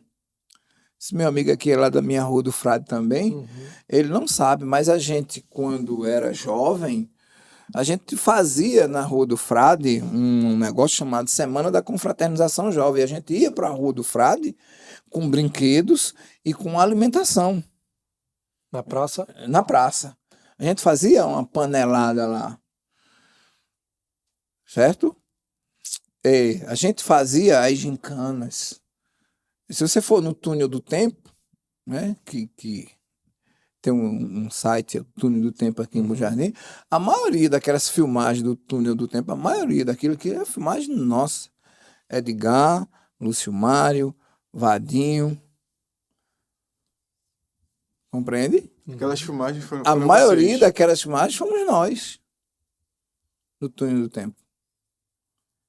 Memória, né? Memória. Entendeu? Então, é importante que isso se resiste. Agora, é aquela tal história, né? A fita, quem patrocinava as fitas ali era a Dona Maria Júlia, da farmácia.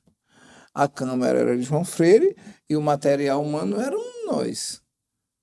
Era a gente que fazia essas loucuras de fazer exposição cultural, né? Exposição de fotografia, de arte visual, de não sei o quê. Então, 60 anos da festa. Padre Raimundo era o padre de Bom Jardim, 60 anos da festa. Desse A gente, encontro, esse ano a gente está em. Eu não sei nem qual é a edição da festa de São Sebastião, né? sim, Mas sim. nos 60 anos da festa, a gente já estava fazendo exposição. Antes a gente fazia a Semana da Confraternização Jovem. Então, essa pegada cultural, ela vem daí, né? De fazer jornal, de divulgar poesia, pintura, de não sei o quê. Então, a gente vem por aí. Então, eu sempre fui uma pessoa que, assim, procurei guardar. E sempre tive essa vontade de criar um museu, né? De guardar coisas, fotografias, essas coisas de vídeo, jornais, recorte de jornais, não sei o quê, documentos. Essas coisas assim, né? Aí foi Então, juntando um acervo. a gente vai juntando esse acervo, tem mais de 30 anos. O museu ele é de 2017 para cá, que assim, depois que a minha mãe faleceu, aí eu comecei a fazer a reforma na casa, ampliação, não sei o quê, e fui fazendo. Aí primeiro começou na minha casa mesmo, uma parte que tem lá o segundo andar. Foi a primeira exposição que a gente fez, né? A gente criou um evento chamado Bienal BJ Arte, que quer dizer Bom Jardim Arte. De 2 em 2 anos. Era para acontecer esse ano e até agora ainda não aconteceu, por conta de questões financeiras mesmo, de apoio, essas coisas. Mas a gente vai fazer. E aí, o que é que acontece?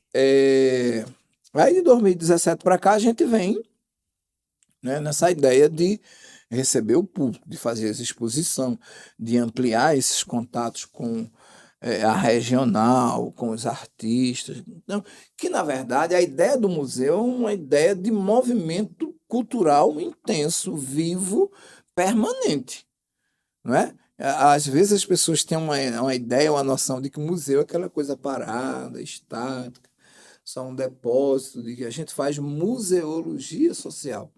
O que nós fazemos é museologia social. É a cultura em movimento, é a história em movimento, é o povo em movimento, é a preocupação com a questão social, a questão econômica, a questão... Porque a vida, a história é isso, não é diferente disso. Então, a feira, para nós, é uma questão social. A questão do rio é uma questão social. A questão da educação é uma questão social. A questão da saúde é uma educação social. A gente não está no museu para vivenciar a história de heróis ou falsos heróis. A gente está no museu construindo a história do povo, valorizando a história do povo, levando o povo para lá. O povo é o protagonista da nossa história, não é? E lógico que isso não está diferente da política, não, né? Isso é política social, isso não é política partidária. Eu não quero nem saber de política partidária, não quero nem saber de quem é prefeito. Quem for prefeito, eu vou levar o ofício e o projeto para dizer, olha, a gente quer isso aqui, vamos fazer a parceria nisso. Se vier fazer com a gente vai divulgar, vai aplaudir. E se não vier, a gente vai dizer para o pessoal, a gente fez o projeto, teve a intenção, quis formalizar uma parceria e o camarada não quis, não cedeu, não deu importância e não valeu.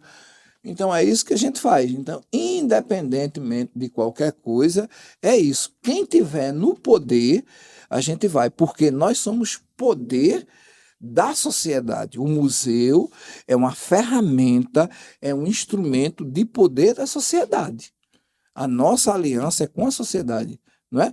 Porque assim, a gente precisa entender que o poder público, ele não faz cultura.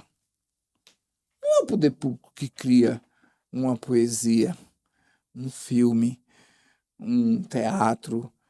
Quem faz é o povo, são os artistas. Isso é tecnologia social.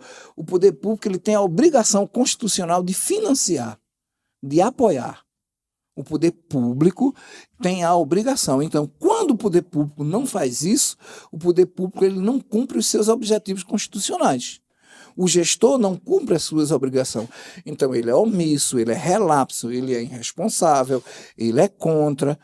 É dessa forma que a gente vê. E isso a gente diz para todo mundo. Para todo mundo. Na hora que o Estado ele nega uma proposta nossa de forma não sei o quê, ele está sendo omisso, ele está sendo relapso. Na hora que a prefeitura faz isso, está sendo omisso, está sendo relapso. Na hora que não conversa, que não negocia, que não propõe, que não... É isso. A gente tem respeito por todo mundo, mas a gente quer o respeito de todo mundo. Porque nós somos espaço de poder popular. Então a gente quer que as coisas funcionem, a gente quer que as coisas funcionem com clareza, a gente quer que as coisas funcionem com transparência, que as coisas funcionem com igualdade, fraternidade, liberdade. Então, o museu ele não tem candidato, nem partido e nem nada não. O partido do museu, o candidato do museu é a arte, é a cultura, é a história, é a memória, é o patrimônio, é a coletividade. É essa postura que a gente tem. E vai ser sempre assim, com todo mundo. Entendeu? Se o poder público é parceiro, vai estar lá sempre. Poder público, o nome, a chamada, o retrato e não sei o quê, não sei o quê, não sei o quê. Por exemplo, eu estava até conversando recentemente com o Ivonaldo, amigo nosso, amigo de Ele já esteve Conhecemos ele aqui, Isso. ele e Dodó Félix. Vocês viram que tem uma cartilhazinha, né? É tipo... Um livreto. É um livreto, né? Aquelas marcas que estão lá, não tem umas marcas? Sei. Aqueles bonequinhos. Aquilo é uma construção nossa. Aquilo é uma construção nossa. Mas não foi dito ali que aquilo ali é uma construção nossa. Lógico que é uma construção nossa dentro de uma perspectiva de poder público. Mas não foi a atual gestão que criou aquilo. E aquilo passou por aqui, ó, pelo estúdio de Delbrando. Porque as produções, as coisas e tal. Mas aquilo, a ideia original é nossa. Então você não pode pegar também uma ideia, usar, divulgar e não dizer, ó, isso aqui é uma construção de fulano. Você tem que dizer, você pode usar, você pode combinar, você entende? Eu acho muito bacana que tenha. Acho muito bacana, sensacional. Todo mundo cresce com isso. Mas você não pode apagar a memória do outro. Você não pode se apropriar da memória do outro. Vocês conseguem entender isso? Então, Bem, isso... a gente está falando do acervo, né? São 30 anos de acervo do museu. Assim, qual é a parte do acervo que mais... que foi mais difícil de conseguir? Olha, veja só. No caso assim, seria todo o material que você coletou ou houve contribuições de outras pessoas? A gente, na verdade, nem se preocupa muito com essa ideia de contribuições de outras pessoas. Eu falo assim, isso aqui que foi de fulano de tal, que usou, tá lá no museu. A gente não se preocupa com isso. A gente não se preocupa com isso. A gente não... isso é bem-vindo, mas a gente não se preocupa com isso. Certo? Porque, assim, o caráter do nosso museu é a questão da museologia social e da cultura popular. Cultura popular. Então outro tipo de museu? Porque você tem vários segmentos dentro da museologia. né? E aí eu vou te dizer Porque uma a gente coisa. só Bom tem Jardim conhecimento de um padrão, né? Que é tipo, tem é, coisas antigas e conta história lá é, dentro. isso. Tem isso, Sim, mas isso não é o principal, ele não é o todo. entendi. O museu é essa conversa que a gente está fazendo aqui. Isso é memória. Isso aqui é o museu. Edgar é o museu em vida, em pessoa, em movimento, em criação, em ação, entendeu? Mas não é só eu estou me colocando nisso, mas nós. Então, para a gente, museu é esse dia a dia, é esse contato, é essa construção. Museu é uma construção viva. Museu é o prédio. Se você for em qualquer lugar da região agreste de Pernambuco ou de Pernambuco, você não tem um prédio que tenha as características que tem o nosso. Ele é uma identidade própria, uma característica própria. Como assim? É diferente. Ele é diferente. Se você for para o painel figurativo, a ideia do painel figurativo é uma característica, uma reprodução, uma réplica do que é, por exemplo, a Rua Manuel Augusto, que é a Rua da Palha, conhecida, de 1920. Então, se você andar por aí, você não vai ter isso. Você pode ter isso numa foto. Mas lá, da forma como está posto, da forma que é o nosso painel, não tem. Não tem. Isso é uma construção nossa. Isso é uma característica nossa. Se você for para um quadro lá, né, que nós criamos com Sandro Roberto Leite, Sandro Roque, aí tá lá, reunião com Jesus. Em lugar nenhum do mundo tem a pintura que a gente tem. Isso é uma característica do museu. Um grande artista, inclusive, Sandro Roque. Não é? Entendeu? Mas é uma ideia nossa, do professor Edgar. Criação nossa. Ele faz a transposição. Que, por sinal, parte do nosso acervo, ele é construído assim. Eu faço rabisco, eu desenho. Olha, Entendi. eu quero isso aqui. Vamos fazer isso aqui? Como é que a gente faz? É assim que as coisas funcionam e fluem. Você está entendendo? Então, a gente faz esse rabisco do design, essa coisa e tal. Isso é a nossa camisa, as nossas ideias, essa engenharia aqui, isso aqui tá lá, é o cara que é do museu. É história, é o padrão, entendeu? Então a gente vai trabalhando essas coisas. Agora tem lá um moinho de pedra, porque as pessoas idosas na minha casa tinha um desse, na casa do meu avô, e não sei o quê, né? Aquilo traz uma memória, e para a gente é uma alegria trabalhar esse lado aí. É uma fotografia antiga, é um jornal do tempo da Lei Áurea que está lá, entendeu? É um jornal da festa de São Sebastião, Delzinho, Jornal da Festa de São Sebastião dos anos 1960, que é uma memória. A linguagem escrita, as brincadeiras, o que... Imagine, 1960, Jornal da Festa em Bom Jardim, não é? Você não tinha internet, você não tinha Facebook, Insta, você não tinha WhatsApp. Então, as pessoas esperavam o quê? Na noite da festa. As pessoas esperavam chegar o jornal. Porque ali tinha fofoca. Fulano está interessado em namorar com não sei quem. Então, aquilo ali era a ideia central da noite da festa, era aquilo, né? O anúncio da quermesse, o anúncio da loja tal, o fuxico teu, não sei o quê. Quem escrevia uma poesia. isso aí? Quem escrevia isso aqui era um grupo. Tinha Mário Souto Maior, que fazia parte disso. O pai de Dona Célia Cedícia, né? Américo Cedícias. Você tem um grupo de pessoas que escrevia, né? Esse jornal. Então, isso era a coisa do momento, era a novidade do momento. Era o Facebook do momento. A festa, né? Além da parte religiosa e dos brinquedos, era o jornal. E aí você tinha também um povo, uma sociedade que, de certa forma, era intelectualizada, que buscava ler. Hoje as pessoas não querem ler. Isso é verdade. As pessoas não querem ler. A gente tem dificuldade para o aluno ler na escola, a leitura, entendeu?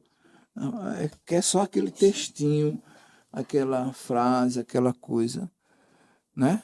Então, assim, é um tempo muito interessante, né? E a gente tem esse tipo de registro lá no museu. A gente tem a representação do que é o nosso caboclinho, não é? Na tela, na pintura, não é? Da capoeira, e não só de Bom Jardim, mas da região, não é?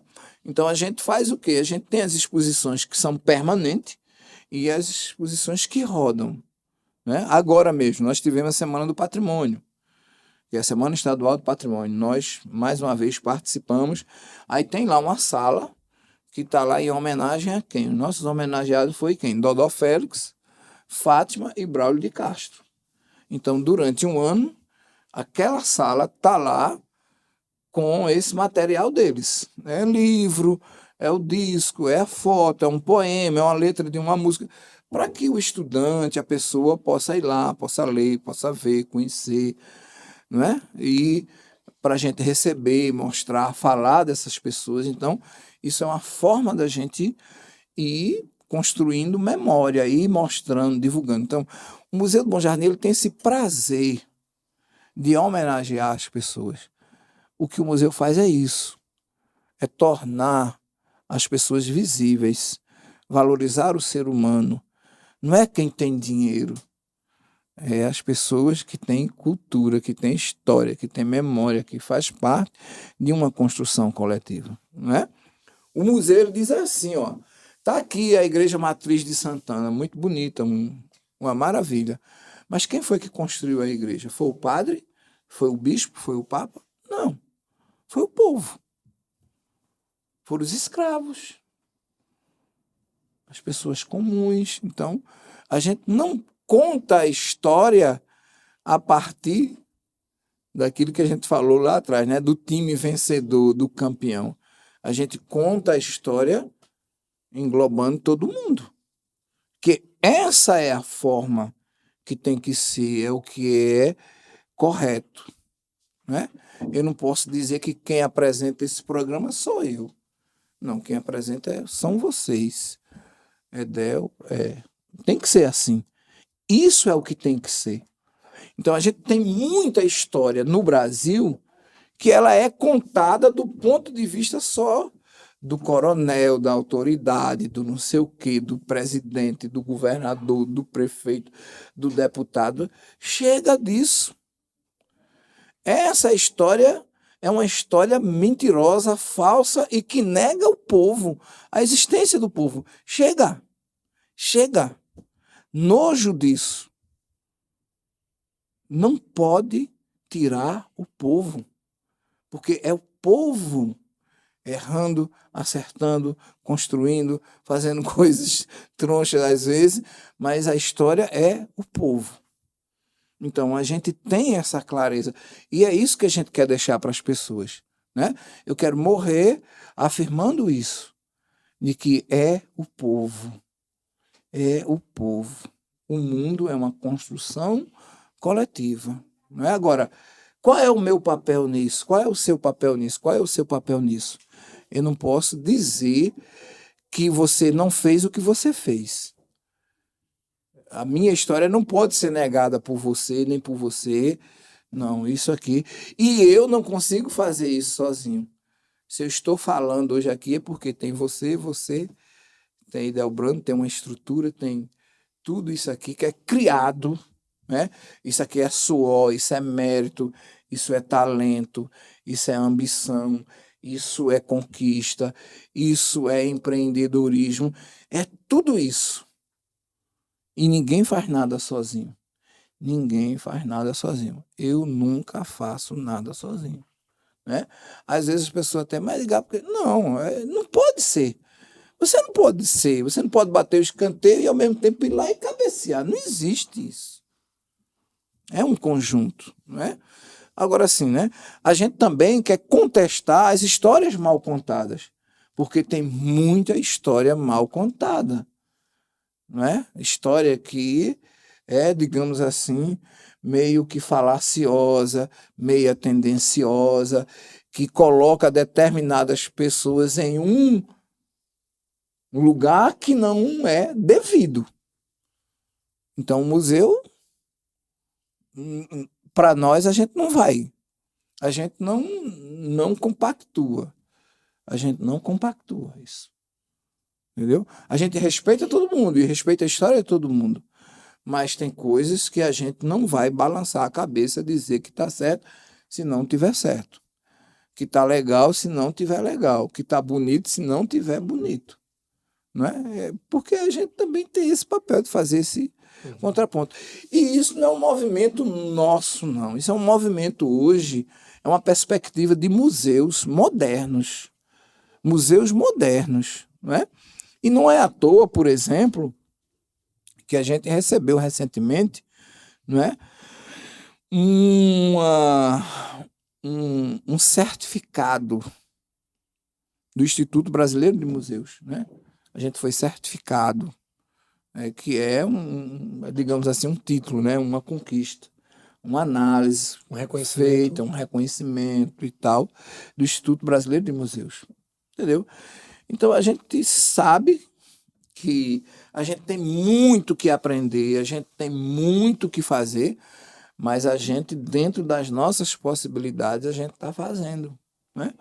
A gente também ficou muito feliz quando teve a equipe aqui da Secretaria de Cultura e uma das responsáveis pelo setor de museu, e a palavra dela disse, o Museu de Bom Jardim é muito potente, né? Então, quando diz isso, a gente entende o significado disso, né? A gente entende isso perfeitamente. E a gente participa da rede de museus, rede estadual, rede nacional, tem essa conexão com... A gente está avançando, né? Eu acho que isso também nos fortalece muito, porque quando há um reconhecimento por parte do externo, né, as pessoas, e também, né, a credibilidade, né? E também, assim, aos poucos a gente percebe que, né, e a gente tem mostrado muito isso para os professores, para os estudantes, para as famílias. Que coisa que maravilha é a cidade ter um museu. E que, se dependesse de mim, o Museu do Bom Jardim não era um só não, viu? Imagine se Bom Jardim tivesse 30 museus, 40 museus, 50 museus. Você acha que as pessoas iam vir para aqui ou não? Compreende a ideia do turismo, da cultura, da educação, da arte? Entendeu? Se Bom Jardim tivesse 50 museus, por que as pessoas vão para Paris? Qual é a cidade mais visitada do mundo? É Paris. Quantos museus tem em Paris? Você sai de um museu, entra no outro, sai de um, entra no outro. Você tem o que ver, você tem o que aprender.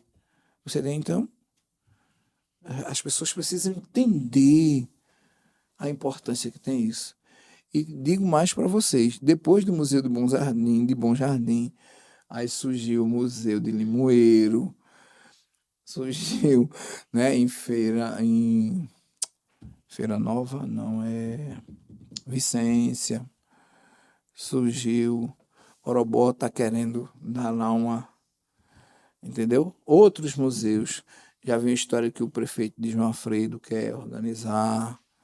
Não temos então, a influência, entendeu?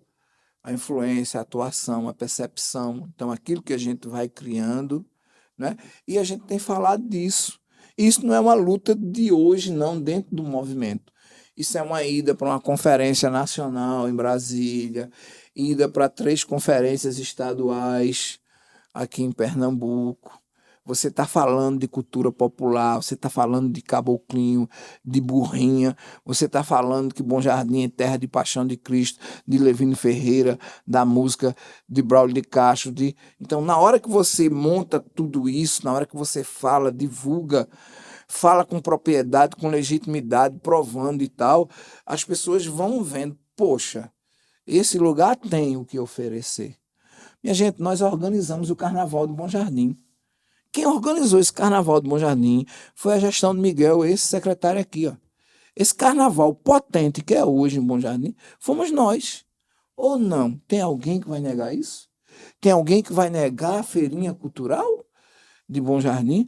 Agora, as coisas estão meio se perdendo. Estão meio se perdendo. E dá para a gente conviver com esse carnaval, o tradicional, o histórico, o cultural e o carnaval moderno. Agora é preciso organizar, é preciso dar apoio, é preciso injetar, é preciso. Isso é fazer a roda da economia girar. Meu amigo, eu faço uma feirinha cultural lá no museu, pobrezinha, pobre feirinha cultural lá no museu. Mas numa feirinha que eu faço lá, eu coloco 30 pessoas para trabalhar. 30 pessoas, algum dinheirinho sai ali. Alguma coisa. Uhum. Bem, a Tem, gente tá. tem outro assunto antes de finalizar. Como é que está o funcionamento do museu lá, assim, de atendimento? Como é que funciona? Olha, veja só. A gente, o nosso horário para visita é de segunda a sexta, de 8 até meio-dia. É o que a gente pode. E às vezes a gente nem consegue fazer isso, e às vezes a gente faz trabalho interno. Porque assim, você precisa também limpar, você precisa dar um pincelzinho naquele negócio, organizar e tal, mudar determinadas coisas. E eu só tenho uma pessoa, e sou eu que pago. Quem mantém o Museu de Bom Jardim sou eu. É o meu salário de professor, que é dividido para um monte de coisa. E uma vez ou outra a gente faz alguma programação que consegue algum apoio no Estado. Não é? Por exemplo, carnaval. Aí a gente consegue montar uma programação de carnaval, mas a gente não recebe dinheiro. A gente consegue trazer atrações. Compreende? A gente às vezes consegue fazer Semana do Patrimônio. A gente não consegue dinheiro. A gente consegue trazer atrações para dentro. Certo? Então, é isso. Comércio de Bom Jardim a gente não pode contar. Eu mesmo tenho até pena. Porque o povo chora tanto, fala tanto que não tem condição, que a coisa não está boa e tal e tal. Né? Aí às vezes a gente recorre à prefeitura, a gente de levar tanto não. Hoje eu já desisti e não vou mais. Para a prefeitura especificamente, eu não vou mais. Por quê? Eu não vou porque agora eu também não quero ser usado, instrumentalizado para campanha política, para dar ibope. Não. Porque assim, se a gente tivesse 4 anos feito uma parceria, era 4 anos uma parceria, eu poderia defender nome de alguém, gestão, alguma coisa. Mas como isso não aconteceu, por que é que eu agora vou me submeter a apoiar? Não. Então a gente está fora disso. Também não quero me envolver com ninguém, entendeu? Todos são respeitados, todos são bem-vindos, mas é aquilo que eu falei para vocês. Quem for prefeito, a gente vai lá, vai levar a reivindicação, a proposta de trabalho conjunto e tal e tal. É isso aí, entendeu? Então a gente não tem isso. Agora, a gente faz o quê? A gente cria projeto, a gente faz projeto. Eu escrevo projetos em editais. Aí, às vezes, a gente é contemplado em alguns editais. O que é edital? Edital é concurso, é concorrência, é análise, é documentação, é ideia. E aí, uma vez ou outra, você consegue um projeto que você vai ter uma ajuda ali para você comprar uma obra de arte, para você fazer uma feira cultural, para você contratar um cantor, para você pagar o bombeiro que vai trabalhar lá naquele dia de feira cultural, para você pagar o segurança que vai trabalhar lá.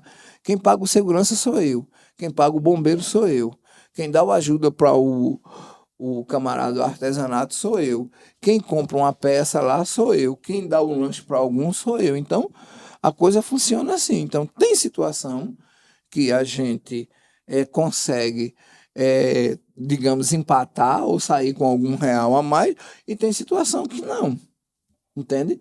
Então, a gente hoje não tem uma feira cultural do museu, que entenda bem, as pessoas precisam entender, a feira cultural é feira cultural.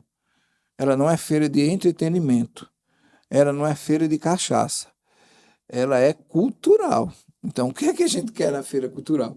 A gente quer o artesanato, a gente quer a comida, a gente quer os artistas, a gente quer a arte, a gente quer as crianças brincando, as famílias sentadas, o povo lanchando, o povo se divertindo, uma boa música e tal. Isso é feira cultural. A gente não se preocupa em fazer grandes eventos, 10 mil, 20 mil, 5 mil. Não é isso. O museu não trabalha nessa perspectiva. Para a gente quer reunir 200 pessoas, 300 pessoas, 100 pessoas, 150 pessoas que possam estar ali sentadas ouvindo uma música de Douglas Bonfá, que possa comer um cachorro-quente, uma tapioca, uma Ginaldo fatia de Xavier. bolo, Ginaldo Xavier, Já foi, Manezinho do Forró Manezinho. e não sei quem. A gente quer isso, que as pessoas possam dizer, poxa, domingo à tarde eu vou fazer o quê? Eu vou lá para um museu, vou olhar lá um quadro de não sei quem. Max Edices. Você entende? Então a gente quer isso. Ô, professor, Que as pessoas tenham qualidade de vida. Isso é qualidade de vida. Paz, amor, alegria, diversão. A nossa mensagem é essa. Certo. no caso, de segunda a sexta, das 8 Ao meio-dia. ao meio-dia. Isso. Paga alguma coisa para Nunca entrar? pagou. A entrada é livre. É entrada livre. Entendeu? E a gente está trabalhando para ter a nossa galeria lá da acessibilidade para as pessoas que não podem subir escada, para as pessoas que são grávidas, para crianças, para que eles possam ter mais acesso. Lá a gente tem nossas aulinhas lá de balé com a professora Ione Lopes, lá aos sábados pela manhã.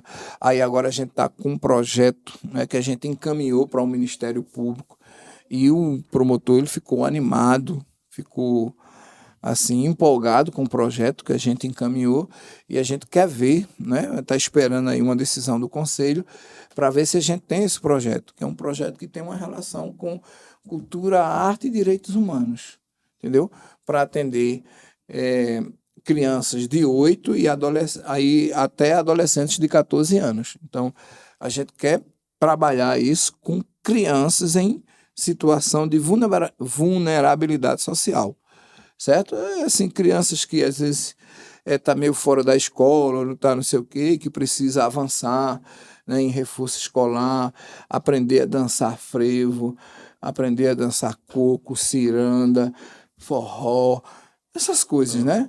Ter noção do que é direitos humanos, ter noção do que é patrimônio, história, cultura, arte, participar de oficina.